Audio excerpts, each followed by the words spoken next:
帶大家嚟呢個原住民嘉年華，超正！全場入面有超過過百嘅攤位，不論係美食定係乾貨，就係喺呢個衛武營啊，連高紅紅都穿着咗原住民嘅服裝啊！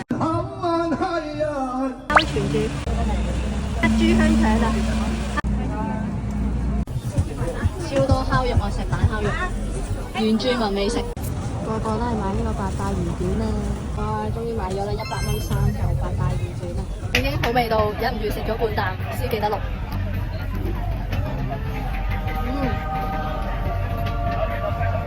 啲魚好滑，個外皮又炸咗脆脆的，佢冇刺，推介。剝皮辣椒香腸啊，